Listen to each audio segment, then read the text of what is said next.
વાત થઈ? મારી એસીએફ જોડે વાત થઈ. જ્યારે આગેવાનો આવે છે, વિરોધ પક્ષના નેતા આવે છે, અમે અત્યારે વર્તમાન ધારાસભ્ય છીએ, માજી ધારાસભ્ય છે, જિલ્લાના આગેવાનો જ્યારે આવે છે ત્યારે અહીં કોઈક ને કોઈક જંગલ ખાતાના કર્મચારીઓ આવવું જોઈએ અને અમારા જેવા જવાબદાર વ્યક્તિને બ્રીફ કરવું જોઈએ કે આ ઘટના કઈ રીતે બની અને કઈ રીતે થઈ.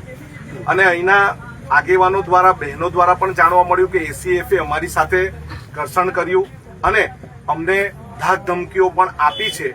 અને એ બાબતમાં મેં એમને બોલાવ્યા. એમણે કીધું સુરત છું, સુરતથી આવતા 3 કલાક થશે. અમે એમ પણ એમને કીધું કે તમે અમને નવો સમય આપો અને અહીં બેસીને નિરાકરણ કરવા માટેનો સમય આપો. અમે તમારી સાથે વાતચીત કરવા તૈયાર છે.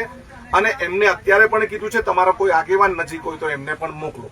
મતલબ આ સાગબારાના લોકોની સાથે, આદિવાસી સમાજના લોકોની સાથે, આસમાની ખેતી કરતા ખેડૂતોની સાથે અન્યાય થઈ રહ્યો એવું લાગે છે.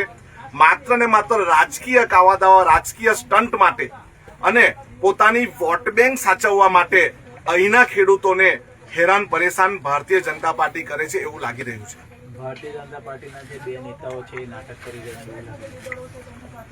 મારી સરકાર હોય ને મારું નહીં સાંભળતી હોય ને ઉપવાસ પર બેહવું પડે એના કરતા તમારે ધારાસભ્યને સંસદ પદ જ છોડી દેવું જોઈએ. પોતાની સરકાર છે, પોતાની માં પીરસનાર છે અને છોકરા ભૂખે મરે. એટલે દર્શનાબેન અને મનસુખભાઈ તો રાજકારણ જ છોડી દેવું જોઈએ. તમારું મુખ્યમંત્રીમાં કઈ ઉગતું નથી, તમારું ઉપર સરકારમાં ઉગતું નથી, તો તમે શા માટે અહીં માત્ર નાટક કરવા માટે અહીં ધરણા પર બેઠા એ મને નવાઈ લાગે છે. ઓકે.